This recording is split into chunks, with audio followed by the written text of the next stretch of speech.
Hello and welcome to episode 119 of the Talk Nintendo podcast, the last one of 2018. Thank you for joining us. My name is Casey. I'm one of your hosts, and with me tonight, as always, the one, the only, Mr. Perry Burkum. Man, you changed that intro a little bit that it completely took me off. Did that throw you off a little bit there? It really did. And I almost derailed myself, but I was able to wrangle it back in. No, you did it. I was like, oh no, the wheels were churning. I'm like, oh God. You have this like certain set of words that I'm so used to hearing every single time. Like I'm classically conditioned, like Pavlov's dog. Yep, I got you good. I'm always salivating when you're talking, Casey. Well, it's not a normal intro because we are also joined by another man from up north. The very cold up north. Everybody knows his name. Yep. Do they know who we're talking about? Nope, not David Lloyd. We're talking about Alexander Culafi. Hello, guys. I'm really glad to be here, and you guys are so great. Then, Thank you. We appreciate you taking the time out Alex. of that busy schedule to join us this fine evening. In the middle of Christmas season, but we're all just chilling. Of course. Yeah. We ain't got responsibilities. We've got video games to talk about. Yes, That's sir. right. We got tons to talk about. So today we're gonna have, of course, what we've been playing. Alex has a smorgasbord. A whole He's bringing the food for the Christmas Festivus. That's right. For Festivus, we are recording on Festivus. It's another Festivus miracle. Yeah. Woo! And Casey has a delicious game that I want to hear about. I have no games, but after the eShop roundup, you're a loser. After the eShop roundup, I have quite the surprise that I'm not even going to tell you about at all. Nothing about. And it's going to be our surprise topic of the show. What could Well, it you just possibly told be? us that it was going to be the topic of the show. They did not know what the surprise was. You told them you would be giving no information on said surprise, and then you gave information. You're a liar. Okay. I guess Volanoid. Volanoid, null and void. Okay, well, let's stop talking. So should Casey go first or should Alex go first? I don't know. I'm just a guest. I think let's get Alex. He's got the smorgasbord, the quick bites, a series of quick bites. Maybe Alex, you can do a few games, and then we'll go to Casey, and then we'll come back to you. Is that okay? Okay, we'll do that. I'll talk about so 3 games and then 3 games. All right. Yes, Alex beautiful. is the appetizer and the dessert of this. And please announce your games nice and clear so I can add in the soundtrack behind it. All right. The first game I'm going to talk about is Kirby Triple Deluxe on the Nintendo 3DS.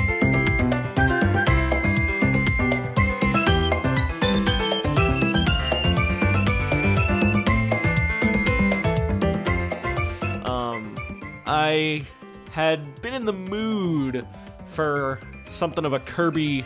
I got into a Kirby mood. Triple Deluxe. Yeah.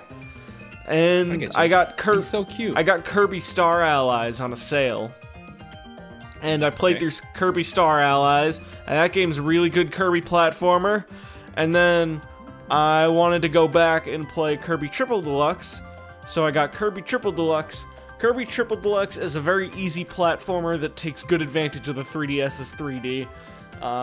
It's a post-Return to Dreamland Kirby, so it's very, very easy, but it is some high-quality Nintendo platforming. I mean, it's just oozing with charm and like the production is just like amazing. All those like different characters and different enemies are just amazing. Yeah. I say it sounds par for the course for a Kirby game, super cute, but super easy. Super cute, adorable, super easy, and that's always See, I tried playing Robobot. Have you played that, Alex? No, I'm actually going to be playing it after I finish after I finish Triple Deluxe. Interesting. Yeah. Yeah. So my whole thing with Robobot was that I wanted to collect everything because that's just how I kind of am. Like, and that's how the game kind of pushes you. Like, when games show that collectathon element. Like, for me, like, I feel good and I want to collect it all. But it almost just got, like, it was just too easy that, like, it just kind of became more like a job than an actual, like, fun game. Even though it's so cute and getting in the robot is so much fun. The Robobot is so much fun. Oh, and decorating it with those cute little stickers. Oh yeah, I mean, like, it's so cute and everything about it, but I couldn't finish it. I don't know. So I don't know. It might have been, in the state of mind and stuff like that. Well, I've actually heard that Robobot is like the best post Return to Dreamland Kirby. I don't know. I look forward to playing it. The demo is pretty fun. But Kirby Triple Deluxe, I'm in like World 5 maybe, so I'm probably a little over halfway done. Are you collecting everything? I'm collecting things along the way, and then I might go back later and collect everything. I collected everything Kirby Star Allies. Well, yeah, actually no, because there aren't that many collectibles in it. It's just the main puzzle piece, and there are other puzzle pieces you can pick up along the way. Did you play in this? Did you play that all solo, or did you play any co-op? I played a little bit with the girlfriend, but mostly solo. Mostly, yeah. And it feels designed for solo play. It kind of, because I trying to hook up another controller. The person who's playing with you doesn't get like a Shadow Kirby or a Green Kirby or whatever. They just get they're just whatever the second guy you picked up was. Oh, okay. Okay, interesting. So, yeah. It's kind of shoehorned, but yeah, did you ever play Epic Yarn? I did play Epic Yarn. I thought it was okay. Okay, yeah. So that's like definitely, that's one of my favorite Kirby, like if not my favorite Kirby. And Jill and I played through the entire thing, and that was so much fun. We collected everything too. I love the mechanics of that game. But anyway, isn't that coming out for the 3DS? That's so weird. Yeah, I know. Isn't that funny? It's like a Good Feel. That's who they are, right? Good Feel. They did those. Wait, right? That's Kirby's Epic Yarn is coming to 3DS. Yes, Extra Epic Yarn. That's okay, yeah, I forgot about that. It's so weird, 2019, right? Baby. The 3DS. So lives. Weird, and it doesn't even have a date. I don't think. I think it's just 2019. Yeah, I know it might be pushed into 2020. I was gonna say though that like everyone wants Good Feel to be working on. First they did Wario, and then they did Kirby, and then they did Yoshi. And now like what are they gonna do next? Another Yoshi game, baby. And a port of Kirby. It's like just the most like. Are they gonna do Donkey Kong? Are they gonna do like one of the other cool like something new and exciting, like Kid Icarus? Are they gonna do something? But no, but they might be. I guess they might have expanded. I love all their stuff. So man, Wario Land Shake It. Oh, I love that game. But yeah. So which one do you like better, Star Allies or Triple Deluxe? Star Allies. I've actually been enjoying more. I think Kirby Triple Deluxe. It does this thing where the platforming is super zoomed in. The camera is like really zoomed in, and it feels a little bit claustrophobic to me. Yes. I mean, and they do that so obviously that way it can look way prettier because all the enemies can be bigger, right? With the small pixels on the 3DS. And I know that's the thing that was what really, because I played the demo for literally 2 minutes because Jill saw me playing it. She's like, "You're playing that without me?" And then I was like, "Okay, no," and I'll stop. But I played it. I was like, man, this game looks so gorgeous. Like, and one of the big reasons was because the screen was so big. Because the character had so much room to breathe on the screen. So I did like that part a lot, and that was one thing why I didn't like Robobot as much. Yeah. But yeah, for sure. Cool. And yeah, Star Allies feels more like it reminds me more of Return to Dreamland, and people have complained or criticized Star Allies a little bit, saying it's too easy. But I actually find myself more engaged with the platforming here than I was in Triple Deluxe. I just think the sort of teaming up with like almost an RPG party and just going through Kirby levels just has been a nice little. It's therapeutic. Yeah. So Kirby is a very therapeutic series. Totally.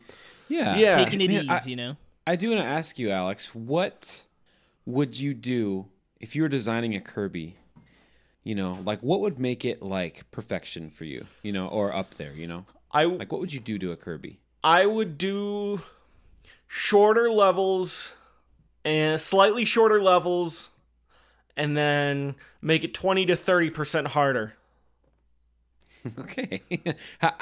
But give me the percentage of the 20 to 30% shorter levels. Yeah, like 20 to 30% shorter levels. Like how each Kirby level is like 3 or 4 levels, like doors. Yeah, you're right. That is so... They've always had that weird thing, right? Like, it's like doors upon doors, and it's just kind of like...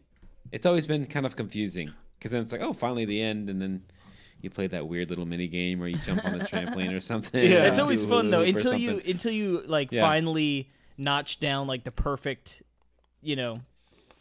timing on that. Yeah. It always takes a little bit of time, but then it's like, ah. And then, of course, Kirby just splits into 3 for some reason. Yeah. And there's 3 Kirbys. He does a little moonwalk. Yeah. Yeah. Amazing. But I think one of the reasons why I never liked Kirby before going back to it and playing some of the newer entries is that it had always been a little slow and boring to me.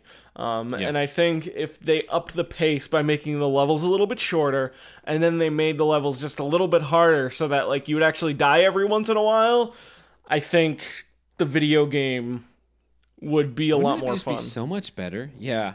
And I should go back because I think my favorite, if you would count Epic Yarn, which I think you should. Yeah, it's a Kirby it'd be my game. favorite. But if you count like the standard type Kirby games, then it would be the original one for the Game Boy. It's just, I love that game. It's so short, but it's so much fun. Like, I really truly love that game, and it's so cute, looks great. Anyways, but my last game for this first round is that's right. Katamari Damacy Reroll.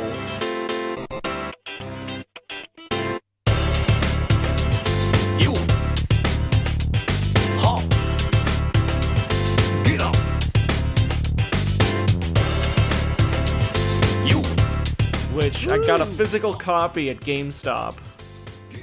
Yeah. This is what I want to... Yeah, I've never really... I know there's a huge, like, affinity for this game, but I don't really know much about it. Those are super rare now. I gave people... This is what's so funny, is I gave people the warning on this show. Out of my goodness of my heart, I said, guys, this is GameStop exclusive. If you want it physical... Go get that.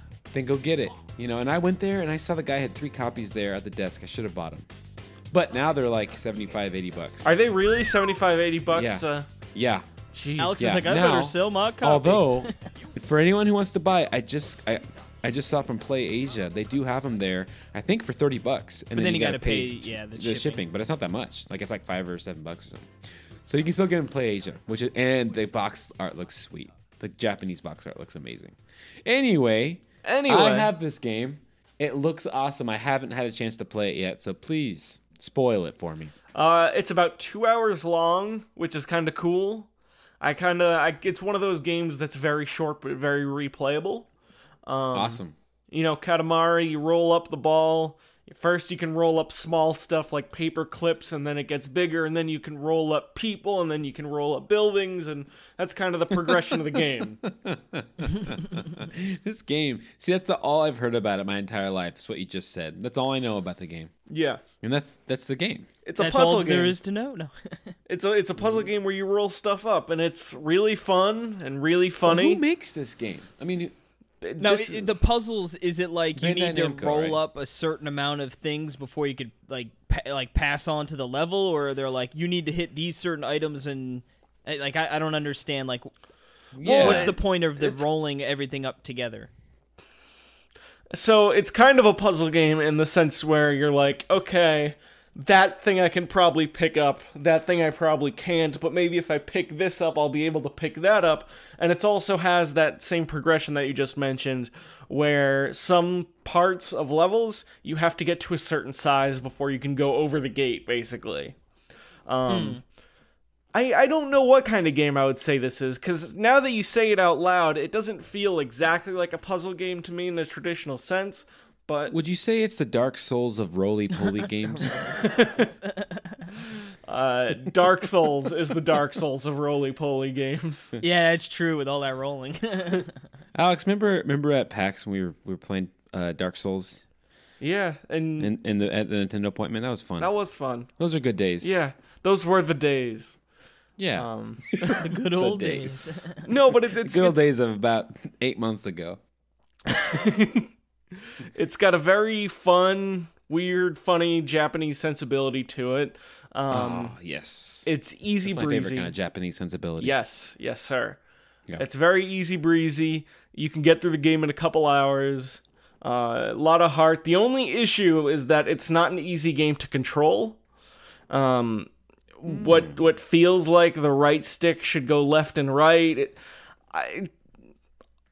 The controls for this game are not necessarily the most accessible. You feel like it should be the kind of thing where like left stick rolls you forward, right stick controls the camera, and it kind of does that, but not in the way that you think it's gonna do that. Gotcha. Is that like So part kinda- of the charm though? Like, is it's sort of wonky at times to control, Yeah. or is that more of like a knock on This it? just feels wrong. It's a light knock on it because it feels more like a product of the time than That's what I a was fun, gonna say, yeah. quirky That shows its age thing. there.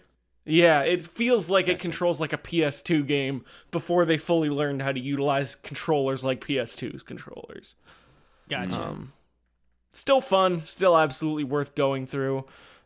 I hope this Dude, I game does can't well. wait. I didn't realize it was only 2 hours long. That That's makes me perfect. super excited Yeah, I was because gonna now I say. can play it. I feel like most people be You like, know? And that much for only 2 hours? Meanwhile, I'm like, oh, also, baby, yeah, 2 I know. hours.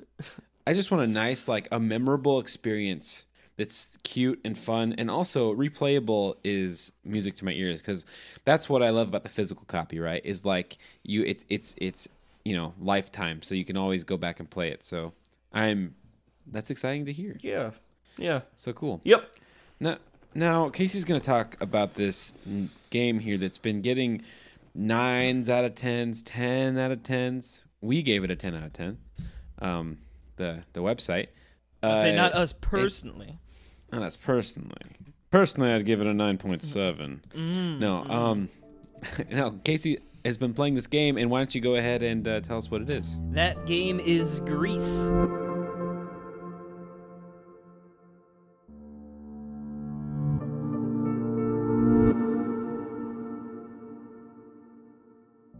Spelt Gris for those looking on the eShop.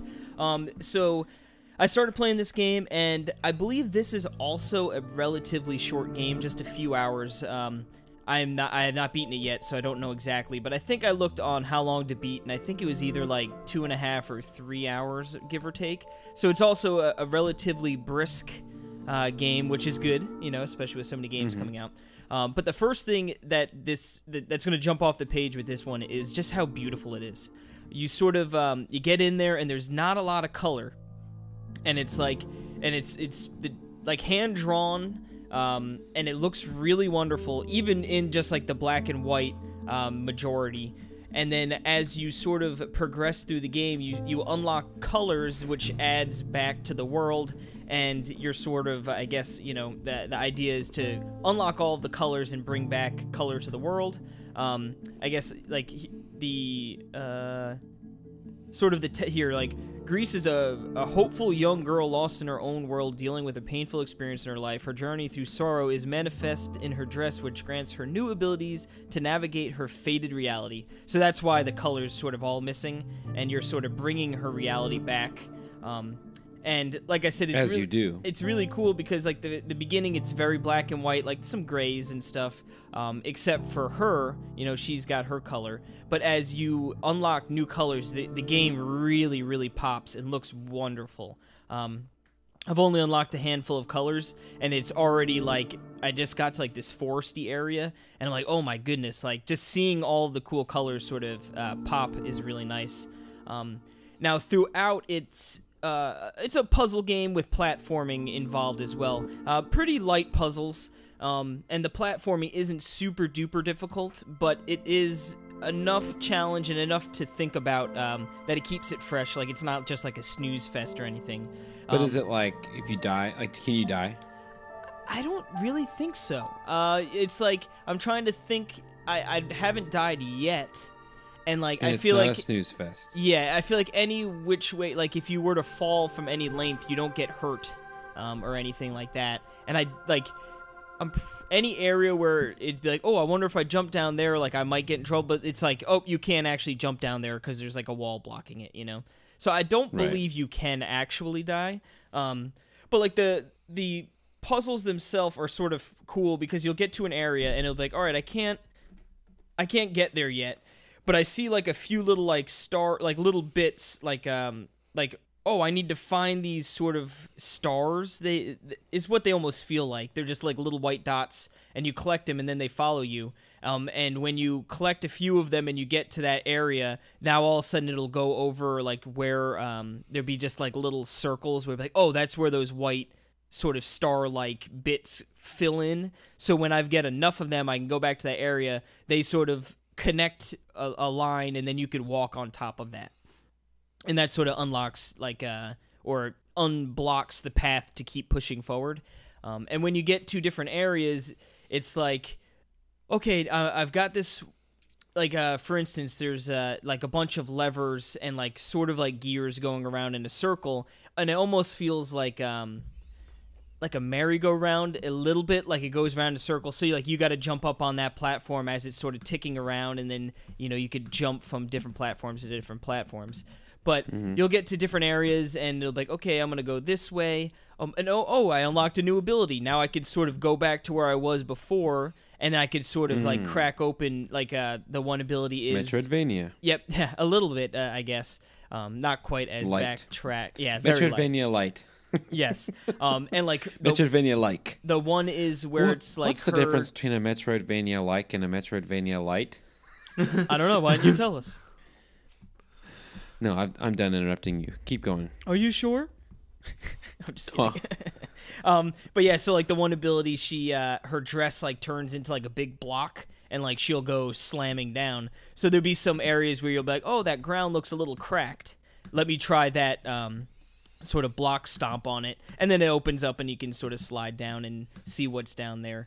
But yeah, I mean the puzzles are definitely not like, you're gonna be sitting there scratching your head. Trying to figure out exactly what's going on. Like, they're relatively self-explanatory, and with, like, a little bit of, like, even if you were to go the wrong way, oh, this is a dead end, I guess I need to go back that other way, and there must be a little something for me to do. And, like, that's, oh, I missed that, that crack in that object that I can slam open, But, you gotta watch for the cracks. But, yeah, I mean, so far, I am definitely enjoying it. I mean, to me... So far, I wouldn't be like, oh my god, this is a hands-down 10, But I've heard that, yeah, it comes at the end or something like that. Yeah, maybe the end there's going to be something that blows my mind. And like I said, it's not super long, so I'm going to make it through it to the end, and I can also give a little update if there's some sort of something that was like, oh my god, like, we need to, I was wrong, but yeah. But yeah, oh yeah, here you go. Is a serene and advocate experience free of danger, frustration, or death. Players, all right. But like I said, free of frustration. That's so it's like a Kirby game. No, yeah, sort of. But no, like I said, it I guess, yeah, it's more of a relaxing sort of enjoy the experience. Like, there will be some resistance in the way, but not gonna, it's not gonna be, it is not the Dark Souls of any genre. Then why play it? Yeah, then what is the goddamn point? No, but seriously, like I said, it really is, like, if you are into really beautiful looking games, like, this is... Check it out. It's really, really cool looking. And like I said, I'm enjoying the light puzzle elements and sort of working my way through it. And it is a good way to sort of like, yeah, if you're not looking for like a super intense, oh my god game, this might be a nice little few hour trip that's worth exploring. I'm reading some Steam reviews of it just as I listen to you talk about it, and they seem to compare it to Journey or Abzu. Like, sort of like one of those pretty platformers that it's kind of about the experience. I've not played Abzu. I've played Journey, and I guess I didn't really like Journey very much because I feel like everyone was like, this game is gonna blow your mind. It is the most insane 2-hour game of all time. Like, it's life-changing. And I played it, and I was like, oh, okay. Yeah. Like, I think this is better than Journey. Okay. Because I feel like and now granted I haven't played Journey in a hot minute, but like to me, I don't know, the puzzle elements and platforming seem more engaging to me in this game than it was in Journey. Okay. But yeah, I don't know Abzu. I've heard about that game as well, but I haven't really played it. So. Well, Alex, you know what they say about Cassie Gibbons. What do they say about him? Haters gonna hate. Haters gonna hate. Just kidding. Yeah, no, I was wondering. I'll definitely catch this on a sale. It's good to hear that it's short though. Yeah, I've heard that's amazing things about this game, and I mean, I have seen gameplay footage, and it is breathtaking. I mean, it is amazing, like top tier animation. So really cool. But we're gonna move back to Casey, or not to Casey. We're gonna move away from not Casey. Casey. back to That's Alex. That's what happens when you look at words while you're talking. Yes, Alex, you have a few more games to talk about. Yeah. So I've been digging through the Xenoblades.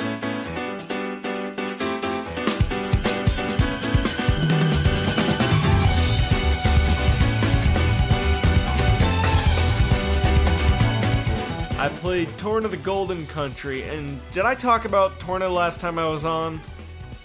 You talked a little. Very Yeah, little we did. bit, yeah. We did. Yeah. I mean, we talked about your mutual disrespect for for padding. the padding. Yeah. Yes. So it's a prequel to Xenoblade 2, slightly revamped, streamlined battle system. You can fight alongside the blades, and then it progresses like Xenoblade 2 for the first 10 hours, and then you have to do some side quests to build up a community level in order to see the rest of the game. And now I've actually done that. I've spent 2 or 3 or 4 hours doing side quests, doing Xenoblade side quests. So it's a lot of kill this, collect that. Oh, Alex. Yes. So I did that, and I got to see the end of the game. And in proper Xenoblade fashion, it gets pretty crazy at the end. I don't regret doing it. I had a good time, and I think I get why you had to do those side quests now. I think that part of it was for padding, but I also think that in the context of the story, you're playing as this group of people that is very beloved by people, and like they sort of go down in legend. And I think the point of the side quests, if you're doing all these favors for people and building up the community, is to kind of earn the love of the people. Earn the love, baby. Like, I mean, yeah, but I'm not saying if you had a negative experience doing the side quests, like, that's valid, and I wouldn't even say I had a positive experience doing the side quests. But after beating the game and seeing the whole picture, I think I understand it a little better, and I think the ending, if you like crazy Xenoblade endings, I think it's definitely worth spending the extra 2 or 3 hours fits doing. right in, yeah. Yeah. So I did that. And then after I beat Torna the Golden Country, I was like, oh, I never beat Xenoblade Chronicles X, and I totally forgot my experience of Xenoblade Chronicles X, so I'm going to go back and give that a shot. And, oh, yeah. Did Going down the Xenoblade hole, baby. I can't believe you, man. You went back, even though it's coming to Switch. It has to be. I don't It's know. probably coming to Switch. They've talked about it. I mean, they've actually made mention of it. That's why I thought... So, what? Okay, so you've been playing through Xenoblade Chronicles X. now. Yes. And Again, right? You've beaten it, right? no, I played about Oh. 4 hours of it, and then I dropped it. Okay. And now Gotcha, I'm okay. back to it. Oh, Yeah, so I you played were about 10 real hours of that early thing, in and I the dropped it. experience then. Yeah, That's like nothing. I never got the skell or anything like that. In fact, I think I had to plant some beacons, and I didn't know what I was doing, and I just got a little frustrated, and I gave up. Screw it. Dude, I couldn't even figure out like how, like, what I was doing in that game. Like I just like, how do you even level up, you know? And there's like text upon text upon text about doing stuff, and it's like I was fighting. I remember fighting huge beasts and stuff and taking them down, but like I still didn't even understand like how I was supposed to be getting like better. It was just really confusing to me, you know? And I think that's just because I don't play a lot of RPGs. Yeah. So did you beat it then, Perry? No, I played like 10 hours of that. Okay, so you didn't get That's the still skell a pretty either. healthy amount. I'm actually like, surprised. 10 Yeah, hours. I mean, I know, like I had beaten, because I beaten Xenoblade the first one, Xenoblade Chronicles, on my 3DS. You know, I put like 90 hours in that game, and that was like a few months before X came out. So I was like, oh baby, like I am so ready for this, you know. And it came out, and it didn't click with me at all. I thought like it was really, the environment's really pretty, you know, like it's weird how high you can jump. That was the really weird thing. But like, you know, I thought it was cool, and I thought there are a lot of similarities, you know, between, but still like the setup just was weird. I did like how you could switch between like the gun and like the melee attack. Like that was cool. I just wish that they had just taken the battle system and like from the first game and put it in that world and how the first game worked, because I understood that, and for some reason I couldn't understand X. But well, then Casey, how about you? Where did you fall on X? I beat it. Like I said, it's like, for me, it's all about those side quests that I don't like, you know, being forced to do. So I felt with X's sort of how the progression worked, to just be like, oh, hey, here's this main quest, but look at these check marks you need to do before you can actually do it. And then it's like, all right, let me look at how I get these. And it's like, oh, you need to go do this random chain of side quests and like get to the end of that, and then you will be able to do it, you know? And it's like, ugh. It's like, I don't want to do that. It's like, I just want to do the main quest. But I trucked my way through it. I did beat the game. I got my skill. I got my flying skill. I think I put like 90 hours into it.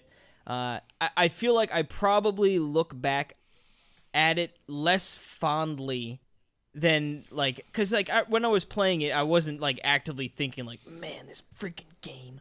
But I did play it. I did enjoy it while I was playing it. And like looking back, it's just, I don't love the structure, and especially like it's an easy comparison to make when you've got now Xenoblade 1 and 2 both have like the, hey, you've got this is sort of the main quest, you can do some side quests if you want, or you can just keep on pushing on, and then to have that X be like, well, you really need to concentrate on side quests, sort of, you know.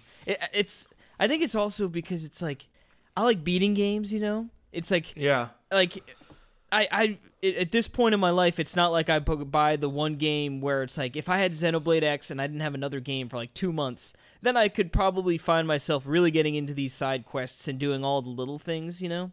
But when we have so many games, especially with the podcast and just like reviewing games, it's like you can't really find yourself like fixated on one game for so long, and you know what I mean? So I'd prefer to just be able to like take the game at my own pace and not need to do certain things. If you could just reduce it down to 2 hours, please. Yeah. Can you boil... Yeah, can I just do the end boss battle, please? Yeah. Yeah. But no, like I said, I think looking back at X, like, in my mind, it's very much like a ugh. But, like, I know I enjoyed it, and, like, if I were to go back and replay it, I'm sure there would still be those things I'd find annoying about it, but that overall, like, it's still a great game, you know? I think my big problem with X, and I think I'm going to end up getting to Perry where you dropped off, like at about the 10-hour mark, which is where I'm at now, 10 to 11, 12 hours. I'm like the chapter or two before I get the Skell, and I know I should just push through to get the Skell so I can see what everyone's talking about. See what the big fuss is, yeah. Yeah, but then you have to do another 3 chapters before it can even fly. Oh, yeah, and I'm pretty sure it costs a lot of money, or I forget if it's money or if it's just a long quest line or something. But yeah, like you have to work to get those flying Skells. But what's cool is... If you enjoy it, though, Alex, I mean, if, you know... No, it's a video game. When you do unlock those Skells, it is cool because then there are a lot of options for customization to, you know, like different guns, different materials and stuff, different core, like... literal cores to like the actual Skell's body, you know. So there's a lot to mess around with, but a lot of that is customability is off the charts. Top notch. Yeah. But what you do need to know is that a lot of that is like putting in research into certain things, you know, to unlock certain pieces. So like it gets. I feel like it's one of those like you could sort of scrape by like, oh, I just did some upgrades and change some parts here and there. But then there's also that like if you really want to make your Skell like unbelievable, like there are options to really dive into that rabbit I can hole. dig that. That's cool, and I like the idea of making the Skell like worked for. I love that concept where you really do have to, like, one of the best parts of the game is locked behind a long, like journey. So I think that's cool. Yeah. And then also having custom ability off the charts is good. I think in that situation, that should especially always since be that on game the box art. is basically exactly. We should make a little logo off the charts, custom ability. Yes, like the new funky mode or something. Yeah, it just or just like the standard, stickers. That's so funny. We'll have to make those. But my cool. issue, well, you got to know what my opinion of the video game is first. No. I just want to talk about ours and then move on. Yeah, we're done here. No. What do you think? I'm probably gonna fall off Xenoblade because one thing that I love about Xenoblade 2 and Xenoblade 1 is just an all-around super fun game to play. And it has a great story, and I remember Xenoblade 1, outside of one super frustrating boss battle near the end, being a really excellent, amazing RPG. Those terrible AI where they stand in the, like, acid.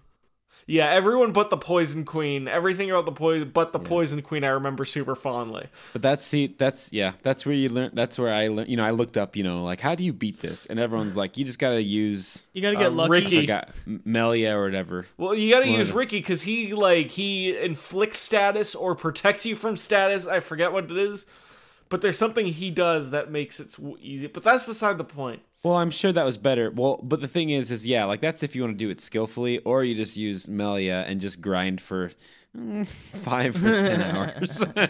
Anyway. And then I just steamrolled the rest of the game. Anyway, continue. But I think it's really fun to level up in Xenoblade Chronicles 2. I think it's really fun to pick, like, an enemy on the map that's, like, 5 or 6 levels higher than you, and then be like, I'm gonna see if I can take that guy down. And then you take it down, and then you get a lot of experience points, especially if you can do the chaining and whatnot to get more experience points. It is very slow and not that fun to grind EXP in Xenoblade Chronicles X, I find. And I think it's more locked behind the side quests than it is in Xenoblade 2, the experience points.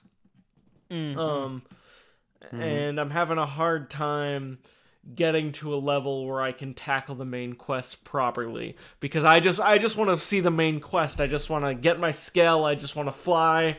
I want to get to the super fun stuff as fast as possible. I just want to fly.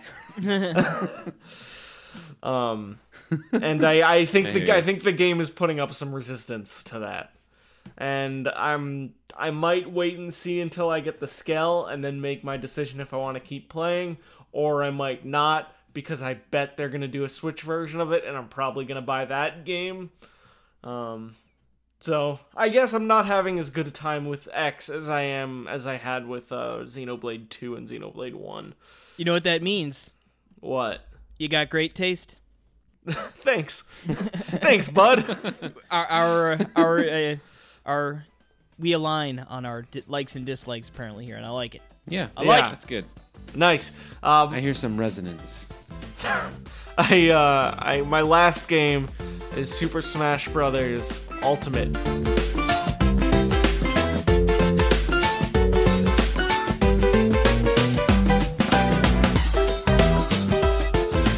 Which I like how you put Deluxe in the Super Smash Bros. Deluxe, which I wish that's what it was called. Because it feels like an expanded version of Smash 4 in some ways, and in some ways it feels like a sequel. Yeah. Dude, extended or I'd say what's it's the like opposite of extended? It's like Splatoon 2 plus. Like I don't quite put it in the category of like Splatoon to Splatoon 2. It's because there's more there, There's so like all the maps, all the characters back, all the new characters, and like there's enough different with Ultimate that I think it's more of an upgrade than Splatoon 1 to 2 is. But actually, that's a pretty good because I know what that's you actually mean. Pretty good.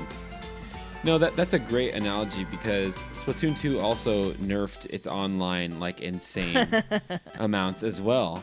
and they took out features and Like the 8 years and it took stuff. you to finally unlock play with friends or in that one Oh mode. my goodness. No, remember, it was just to unlock the ranked mode, and then I'm like, finally, guys, let's go. I got like 8 people together, you know, and we're like, okay, so how do we play? And like, oh my goodness, you can't play this together. You have to unlock another mode. Oh, I know. And so many people, I have 3 friends I know of right now that I can't play. You don't that I've have never played 3 because friends. they've never unlocked. Well, acquaintances. Well, they haven't played it with me because they haven't unlocked it. Although they could just be using that as an excuse to not talk to me. Yeah, they're like, Oh no, I "God, haven't will he actually unlocked quit?" that. Yeah. We told him we didn't But- unlock it. We figured that'd shut him up for a little bit. But anyway, yes, Casey and I have also been playing Super Smash Bros. Ultimate. Yes. And Alex, I'd love to hear your unfiltered opinions, but probably censored. I'm gonna be so By me. edgy. Yeah. So I have something very positive. I have a big compliment and a big criticism. The compliment is that the core gameplay itself, I think, is rock solid. Like I played some multiplayer with some friends in my living room, and it was a great time. So many characters, so many stages. They're all here. Everyone's here. It's so much fun. Ice climbers. Ice climbers, Incineroar. Incineroar. Yeah, totally. But I have a problem with the single player aspect of this game because I think there's much ado made about the spirits mode as the core single player mode, and I think it's fun to some extent, especially because I got Rex in there, I got Big Boss, I got Groudon, and I'm having so awesome. I'm having a good time.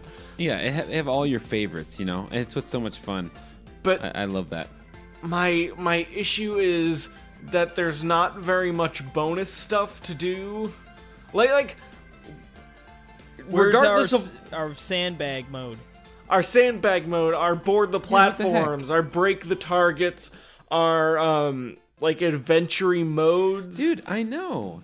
And even weird the- classic mode stages. even Other that- than you- yeah, You know, in Sorry. classic mode, when you do that one level where you jump through and it's always the same, and you break the random, the bonus, and it looks like it was designed by like someone like a college student, like on their first day, yeah. like you know, and it was just like, and there's only one of them, and they're always the same. What is the deal with that? yeah.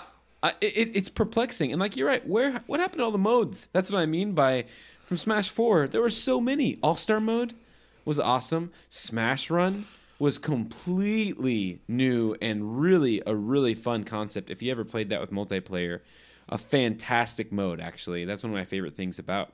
That's why Smash 3DS is my favorite one, actually. But yeah, I just think there's just like nothing for single player, even though there's like this highly expansive, you know, Nintendo museum mode, but they don't even like really tell you about them either.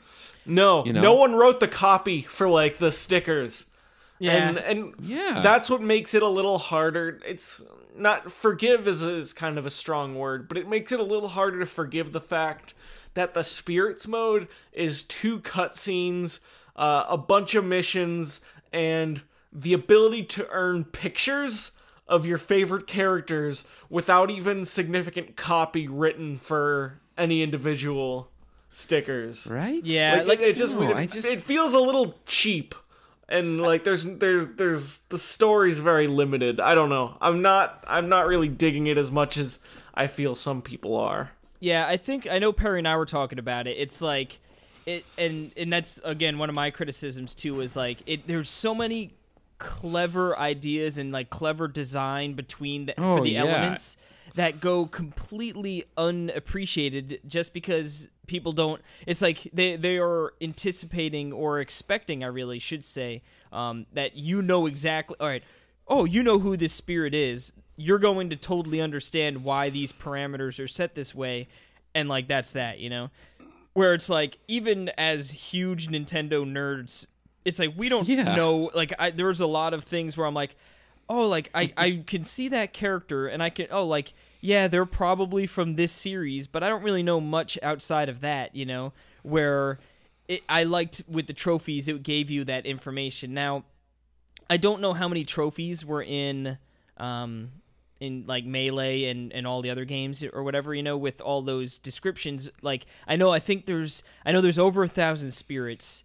I think I want to say like 12 or 1,300, right? There's like almost 1,300. So it's like I totally get that. That's 1,300 paragraphs you need to write about it and then translate and all that stuff, which is a ton of work. But yeah, it just makes it feel like you've put so much effort into World of Light, and like I've been enjoying it. But it's like you put so much effort. You have all of these cool different, like, oh, there's skill trees, and then you could do support spirits and primaries and fusing, and then all of a sudden it's like, but you just didn't go that last little extra mile to like really seal it, you know? The crazy thing is that just in the 3DS game alone, without DLC, had 685 trophies. And there were, no, like, I guess that's double the, you know, trophies to spirits, so it's like that's double the work presumably, and I imagine it takes probably quite a bit of work to do, you know, do all that. Well, hold on, why do you say double the work? I guess. If there's double the copy probably. Well, yeah, if there's 600 plus trophies and I there's think 1,000. The biggest thing was just making that 3D model.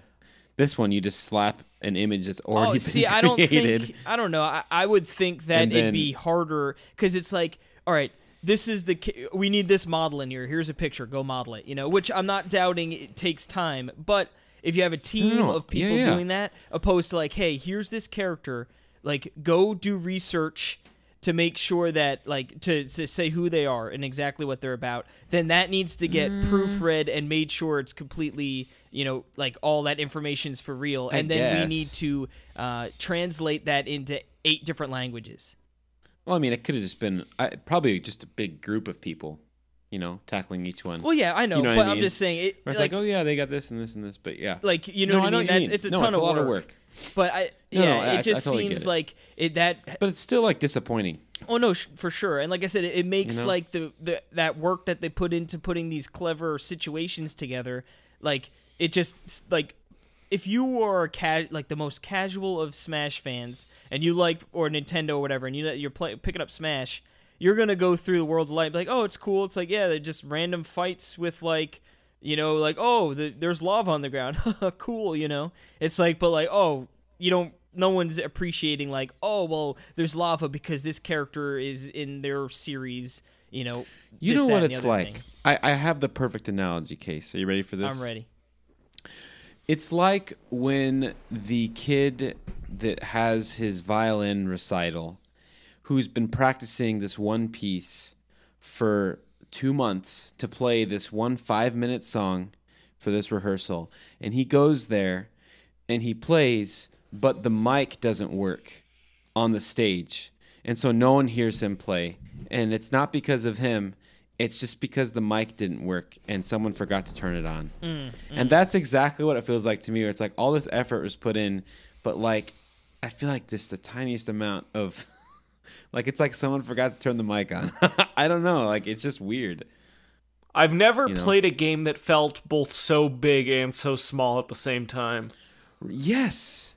That is such a good yes. And that should be on the box art, Alex. There you go. Wouldn't that be the funniest quote, like on the back of it, like like it's actually dissing it, but like it kind of sounds like it's not. But and it's got a little picture of Alex's face with like a thumbs up near it. A thumb like going northeast, like sideways. That's yeah, not quite there, yeah. Northeast. Yeah. No, I know, and I think we, of course, all of us here, we totally appreciate the game, and we understand the amount of work that went into it. And that's why it's like, not just to be just dismissive, like, oh, they just copied out. It's just like, you know, it's just we understand, like, it's just, it's perplexing, you know? It's just a weird thing, I think, to me at least. And I know that a lot of people, I mean, I think the biggest thing is the whole online community. I think that how they totally botched it. Have you tried playing online, Alex?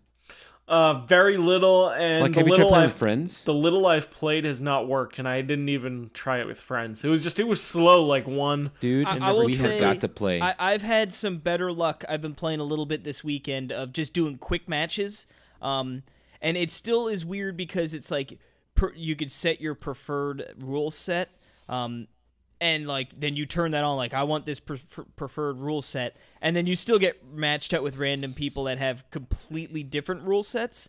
But the games have been quicker to get in, and there are still some like ones that I'm like, ooh, that's just lag-tastic. Like this match is useless, you know. But I've had a number of matches where I've, you know, whether it maybe there was like a tiny little bit of lag, but it was at least consistent, you know, where it was like, okay, it's like I could play and still have fun this way. So I've been having a little bit better luck online, at least. Like I said, certainly not perfect, but you know, better than what it has been at least. That's good. See, the big thing to me isn't really the performance or matchmaking, because I haven't tried to play a random match.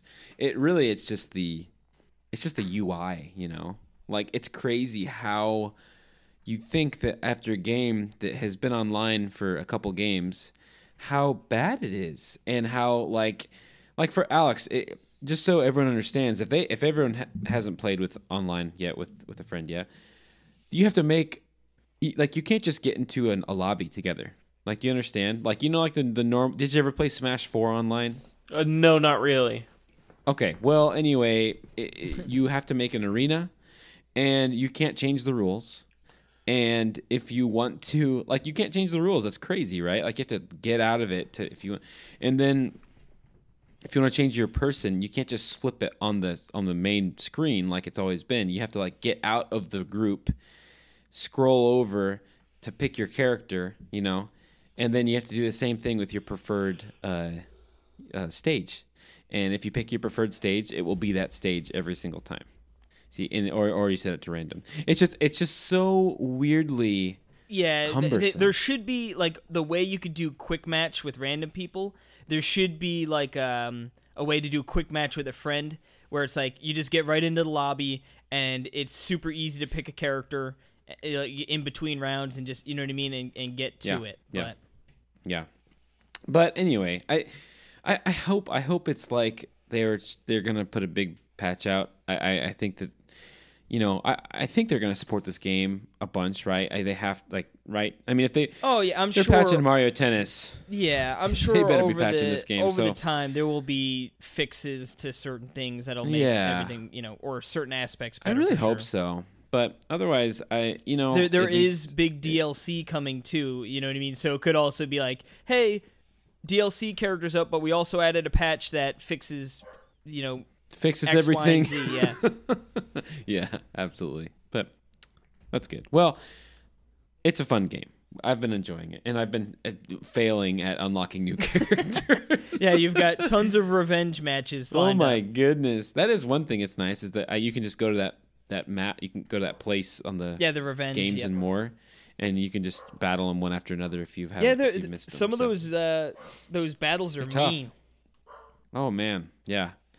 And anyway, we can get into that later. But I believe that's it for what we've been playing, right? Yup. Yes, sir. So that means we can take a quick little break. Alex, don't go to sleep. And when we come back, we're going to get into the eShop Roundup.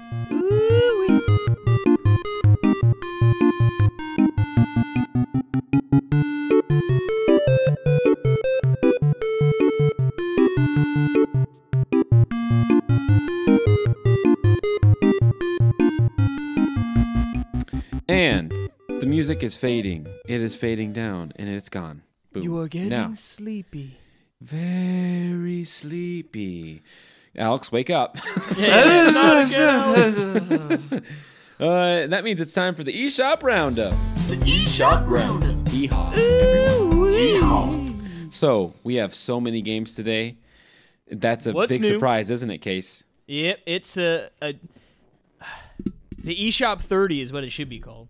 Because there's at least 30 games a week. Yeah, totally. If this is your first time listening to our podcast, we go through the eShop every single game. We have talked about every single game over thousands better or worse. of games. For better or for worse. We go through every single game that came out in the last week, and we make little anecdotal jokes, and we talk about stuff. But we do this for the people. Right, Case? Nope, I do it for myself. Okay. I do it for my friends. You know what's nice about Casey? He's always honest.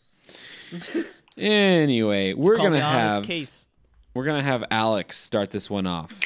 Alright, I'll start this one off with Raised by P-Cube, Survival of the Fastest, a lightning-fast single-player platform racing game. It actually looks pretty sweet. Dude, it looks awesome, and you know what this looks like, right? Looks like Cluster an truck. $11.99 game. It looks like Cluster it is Truck. $11.99, but it looks like a colorful cluster truck. Which, by the way, cluster truck, game of packs for me. Yeah, you played the That was so crap much out of fun. that game, man. We all played it. That was so much fun. We just back at the apartment. We were just staying up late playing that game. Anyway, let's move on. Next up here we have Bring Them Home for $11.99. That's down from $14.99. This is an exciting puzzle game in which you must rescue not regular astronauts, but little ones. Just little astronauts. Yeah, it looks like a cute little puzzle game. Yeah, it does. It's like a side-scrolling little cute puzzle game. Yeah, I like it. Next up, though, we have Leopoldo Manquizel. For $5.99, the video game industry is in danger. Oh man, a dishonest organization has set out to monopolize the industry and thus control the minds of players. Developers and distributors have two options: either they take their side, or else the market will end up crushing them. Oh boy, this is something else. But it's a side-scrolling pixely platformer with French. Anyway. With or maybe that's Carcassonne? Spanish. Yeah, Carcassonne. But Alex, what do we have next? We have Reversia, 2D puzzle action like Reversey. Reversi, isn't it? Reversi, is it? I think. I don't know, maybe not. But yeah, this looks cute actually. It's like cardboardy aesthetics, and it looks like it has like Othello type gameplay, or Reversey. Looks cute. I totally dig it. It has little characters too. That's cool. $4.99. Next up, though, we've got Kingmaker: Rise to the Throne for $14.99. The Clash for the Crown, excuse me. The Clash for the Clown is coming. Now this, figured it'd be an adventure game based off these screenshots here. Yeah. I mean, the screenshots. Pretty screenshots. Look wonderful. Yep. Very like cool art. Like adventure games do. But yeah, it looks like it's going to be a hardcore adventure game. You know, wouldn't Kingmaker Rise to the Throne be the best name for like an epic checkers game? Yeah, Kingmaker. Yeah, Kingmaker. King me. Anyway, I like it.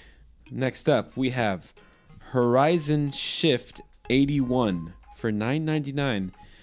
It's an explosive wave-based single-screen shooter with a retro feel to it. So, single-screen shooter like a Space Dave, like Asteroids. Oh, Space Dave. Like anyway, this game looks cute and full of charm, full of retro charm, and it has Brick Breaker mode and all that jazz. It's a shmup. So we can move on. Fungi Explosion by D3 Publisher, $19.99. It looks so familiar. It reminds me of... This is definitely based on a series that exists, right? It's a match 3 game, but the girl looks familiar to me for some reason. Yeah, and that guy with the mustache looks familiar, but I don't think so. Okay. But the fungies are kind of creeping me out. The old fungi.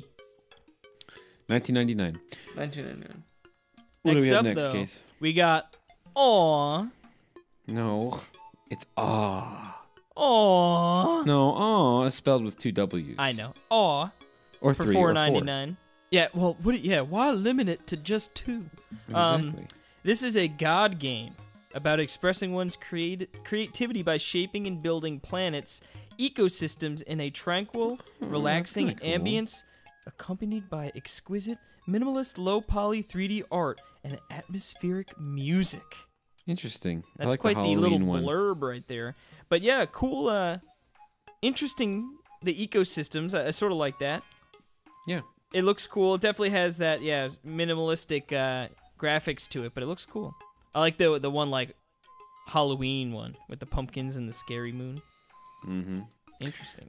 But next up, from publisher Cinemax, we have The Keep. Give me the keep. For $17.99, and I believe... Wasn't this released, like, on the Wii U or something? I feel like I've seen this before. Maybe I'm just thinking of a different game that looks like it. But it's an old-fashioned old school first-person dungeon crawler with a modern twist. What that twist is, you'll just have to find out by purchasing it. But next up, I see Alex. the keep for Nintendo 3DS.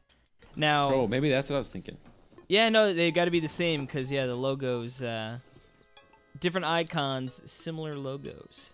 Well, I wasn't crazy then. Nightshade by D3 Publisher, $47.99. It is a romance visual novel. Ooh, this is made right in- up Alex's alley. Yep, I'm. That's what they call me, the VN head. I Romance. thought they called you Nightshade. Nightshade was my nickname in high school. Romance visual. I love the quotes on this one. I felt a cold blade press against my neck. Also, If you dare insult her, I will show no mercy. You don't have to be shy. I won't do anything. Anywho, I don't know what their objective is, but you're obviously their target. Let's see what's. Oh, it's rated M. We better Oh, move boy. on.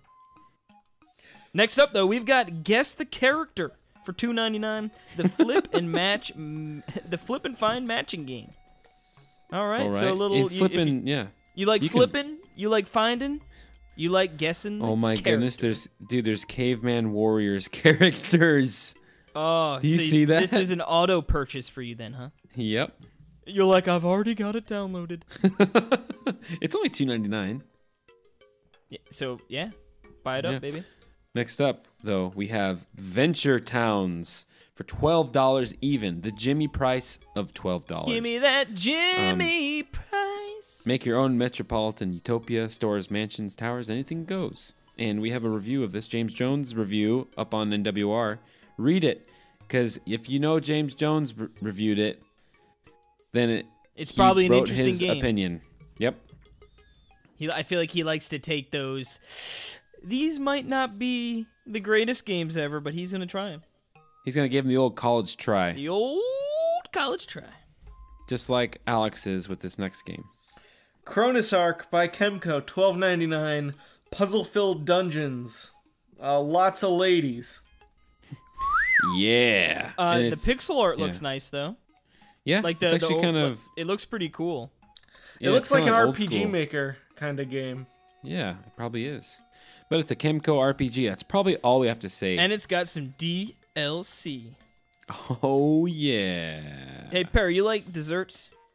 I'd love desserts. Then you might like the Cake Laboratory for $2.99. Build the highest cake in the world, Perry. That's the goal. Oh, yeah? Okay. This That- is, It is a stacking game with a sweet twist to it. Use cakes instead of taking breaks and make the most delicious tower. Yeah, all right. we're gonna, yeah, the Grim Talon, the publisher, he's the guy that did the Adventures of the Elena Temple. Oh, That okay. game that Yep, came yep, out. I remember A really that one. cool retro game. I think he's publishing this game. Well, they are. And, yeah, they sent us a code, so, Oh, sweet. we'll You're going to talking be about it. Yeah. stacking some cakes, baby? That's right. So, look forward to that. Next up, though, we have Battle Princess Madeline, which is finally out, so I can finally talk about it, which I forgot. So I'll talk about it next week. How much is it? This one is $19.99, 10 $19.99. levels, each of which include up to 5 stages. Yeah. I would, since I'm not under embargo, I would say that I was digging this game when I was playing it. It's kind of obtuse in a lot of ways. And there's a lot of, but I haven't played it since a big like update and stuff. But anyway, I guess you can just wait. But it's really pretty art, and it's really cool. And but yeah, wait till next week, I guess, for me to talk about it. Sweet giblets, baby. Sweet giblets. So, Alex. Yes. Viviette by DYA Games, $8.99. It's got a 10% off launch discount. Exploration, puzzles, and a touch of classic horror awaits you. Really pretty pixel art. Yeah, nice pixel art. Cool. Yeah. Nice, yeah. Really cool. Whoo, baby! I I like thought that it was boat. almost not going to be a week, but then I said, wait a second. What am I talking about? Of Casey, course you know it's what you were doing? You were just being a big old puzzle bobble. the biggest bobble puzzle there ever was. We've Yep. got Neo Geo Puzzle Bobble, $7.99. That's right. How many times could you say puzzle, bobble, bobble, And that's puzzle? the character, right? From from Bubble Bobble, right? Yeah. He's so loading this is them. a Yep. this is a Bubble Bottle. It sort of looks like Bubble Snood. Bobble game. Sure, I don't know what that is. You're such a weirdo. Yeah. Thanks. I feel like, how do you know what Snood is, right, Alex? I've never even heard of it. I have no idea what Snood is. Jesus. Thank you. Did you You're guys the go to weirdo. middle school? No, Casey, you're the weirdo. I went to junior high. Are you guys just like babies or something? Probably. You're an old man, Casey. How old are you, Alex? I am 19. Just kidding. I'm 24. I was gonna say, I know that's a lie. Okay, 24. You're not that young. What are you, Perry? I forget. 26, I think. Yeah, you're an old bag of bones too. What are you talking about? Snood. I don't know what's Snood All right, well, is? you're looking at these screenshots, right? What Snood is? What I mean, like I've seen games like this, but what have you played Snood on? You're being very snooty. It's Case. a PC game.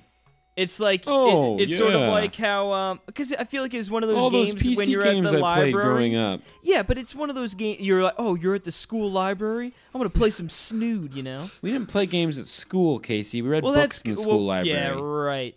No wonder why you're a loser. All right, Casey. PC Master Race. We get it. It's just yeah. So it looks like all right.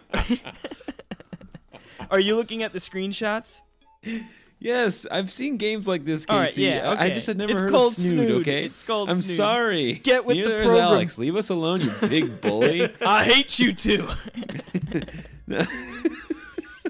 Next up, we have Dynamite Fishing World Games from Handy Games. This is $9.99. You explore the most awesome sport fishing adventure now.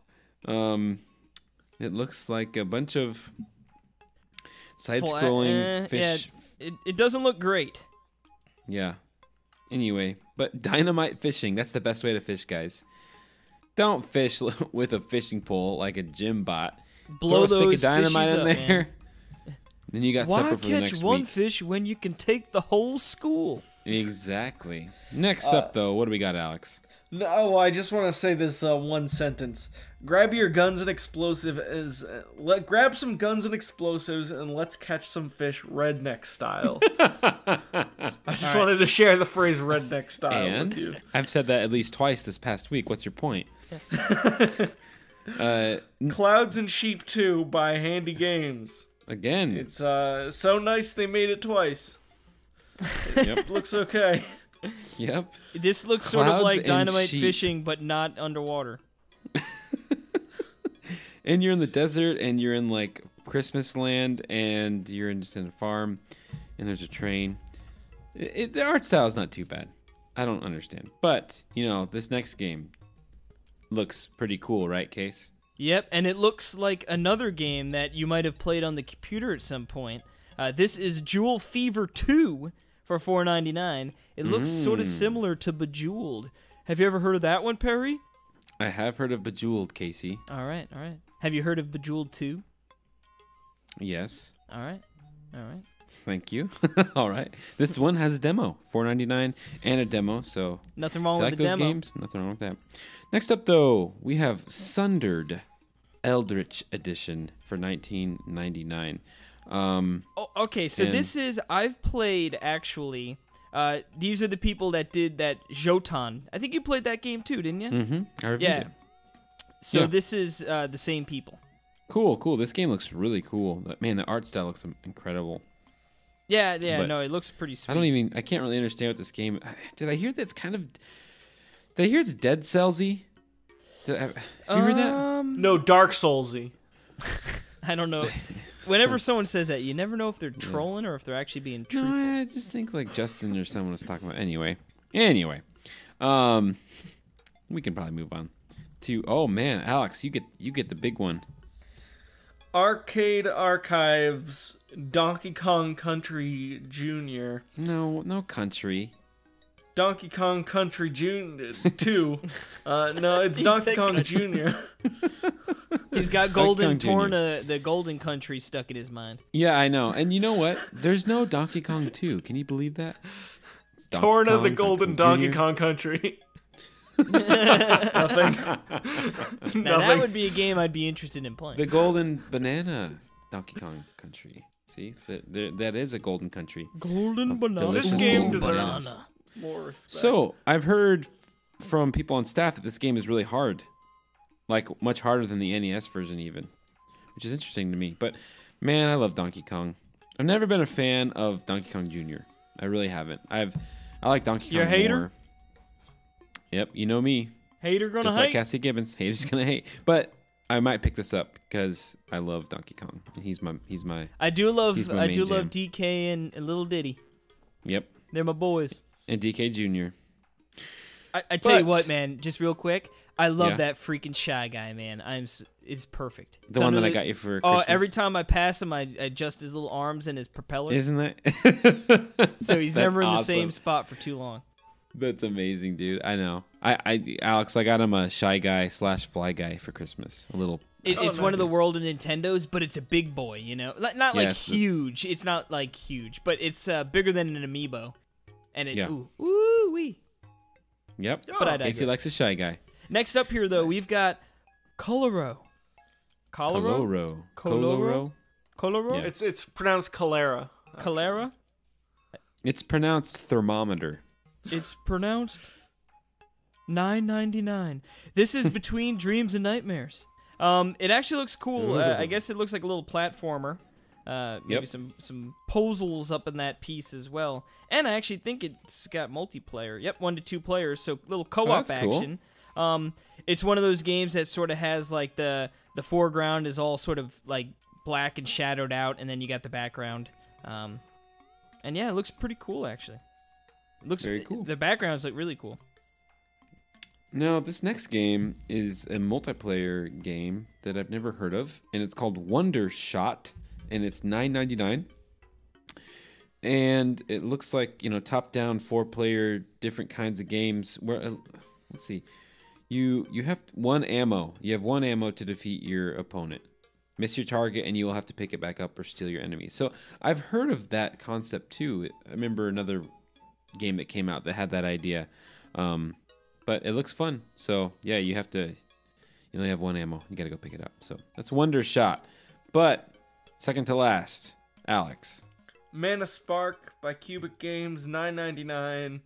It calls itself a challenging action RPG with deep Souls-like combat and Dude, this game looks roguelike cool. elements. Is Souls-like and roguelite the new puzzle platformer with a creative art style? Is that the new indie thing? Yes. I believe it. That's so Yep. funny.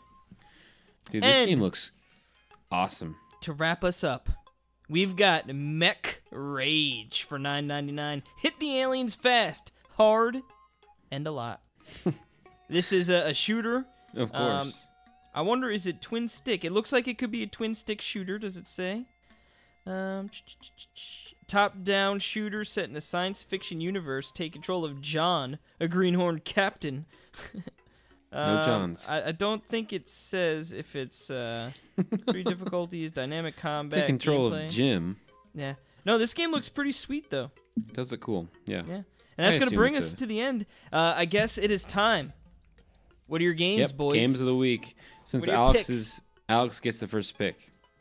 Um, What's your game of the? It has to be a new game that you just found out about on the show. okay. If I had to play one game, it would be Reversia. I think Reversia Yeah. looks pretty good. Heck yeah. dude, All right, me all too. right. Agreed. Nice. I'm gonna go next with Mana Spark. All right. That game all looks cool. right. It That has was- that really small pixel art that I really like, and it reminds me of that one game we played, Case, at PAX. That, Doomhammer? Yes, Hammer Watch. Yes. I love how you called it Doom Hammer. Okay, Case, what's your pick? Well, it's funny. I was like up to the very end there. I'm like, I felt like the pickings were slim. Like there were a couple decent games, but I was like, which one are we gonna go? Then I got 3 in the last 4. So you picked Mana Spark, which was one of mine, and then it boils down to Mech Rage or Coloro. Mm-hmm. Coloro. You gotta pick one. You may not like two games. I'm sorry. going with Mech Rage, baby, because it sort of gives me those Tesla and Lovecraft vibes, and some of that 10-ton goodness. Dude, I know. I love a good man. Where's 10 tons? Yeah, Remember the good old days they of pumped every out week like a getting million 10-ton games game? in like 2 weeks, and they're like, "That's it. We're hanging up shop." Alex, have you ever played Neon Chrome? Nope. I still haven't. It's really good, dude. It's really good. Like, guys, it's really good. It's so much fun. It's a fun roguelite, and it's a top-down twin stick, like set in future, and you go like through like the levels of a skyscraper, and it's so much fun. It's and really, for the love really of good. God, whatever you do, don't get Judge. Yeah, my goodness. That is like by. I don't get it. I think they were talking about like putting in some patches to like fix some of the stupid requirements to move on, but like either get Neon Chrome, which everyone loves, or if not, Tesla vs. Lovecraft is freaking amazing too. Those are two awesome games for sure, and also Time Recoil is really cool too. But that's gonna do it for our patented eShop roundup, and we have no news this week. Nope. Yeah, we got those MPDs we talked a little bit about last week. And yeah, I mean it's practically Christmas time. We're on the eve of Christmas Eve. I guess, as we record this. So yeah, I was gonna say we could. Yeah, I know Damon Baker is leaving Nintendo. Yeah, that's which true. Is interesting. He's been there for over a decade. So he's hitting the old dusty. See you later, Damon. So I wonder who's gonna be replacing him. Well, I guess what better time to break the news than now, Perry? I'm leaving the show. Gonna be working with Nintendo. Amazing. Okay. And you're blackballed. All right, Alex. Never give Alex, Perry you're in. Burkum anything. Nice. Yeah. Talk That's Nintendo amazing. podcast is on the blacklist. All right. Thank you, Casey. Yep. So that means that it's my surprise time then, right? Yes. Yeah, unless we want to take a quick musical breather. Yeah, let's do that. If you're ready to, Let's do that. That's a great idea, actually. we Let's need take some a quick more break, and we're going to come Christmassy back with this tunes, I think. mystery. It's going to be a mystery. A mystery fistery? Could be, but we'll see in a bit.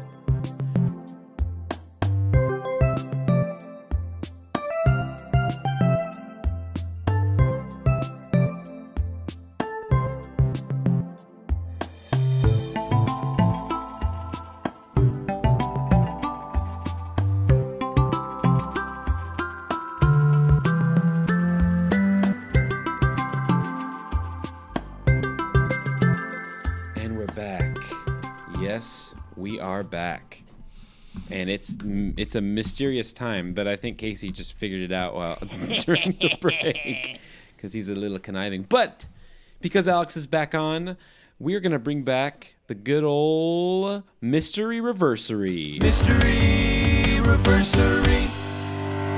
So yes, we had Jordan and Xander on few weeks ago, but we had so much fun that we wanted to keep going with this. So if you don't know what this is, and Alex, you probably don't even remember what I'm talking about, but this is the game where we all play. I have picked 5 games, and I picked a song from each game, and I play 3 snippets of each backwards.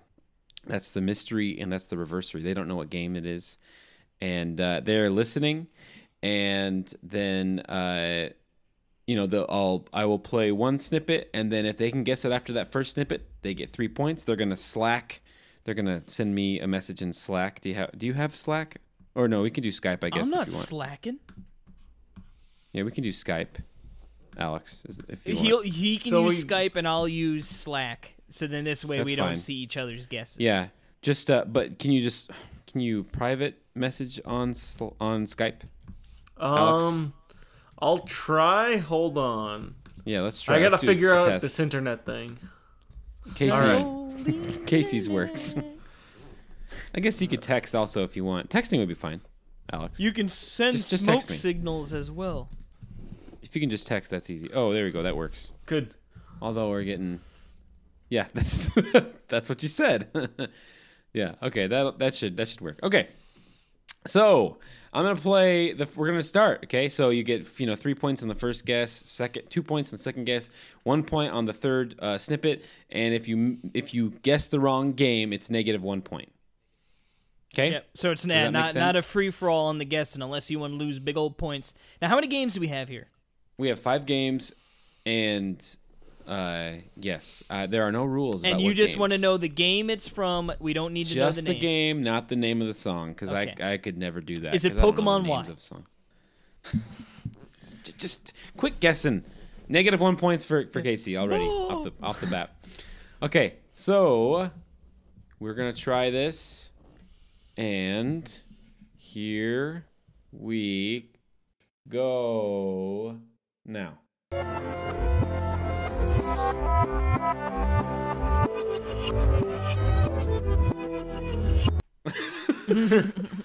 So funny out of context. It's funny because it's like at the one of the first notes that played, I was like, ooh, I feel like I'm gonna know this one, and then all of a sudden it totally went a different direction. I was like, all right then. Totally. Are you sure it's not Pokemon No guesses Y? for me. Yeah. If not, it must be Moon. So no guesses. No, I'm gonna hold off on my guesses on guesses for now. All right. So here's the second snip.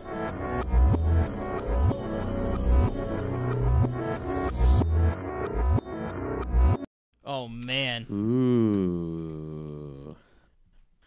Whoo, doctor, that didn't help me one iota. Nope. Really? Interesting. Okay. All right. Well, we're going to do one last one. Are you ready? I guess. I suppose. Don't. All right. Well, here it goes.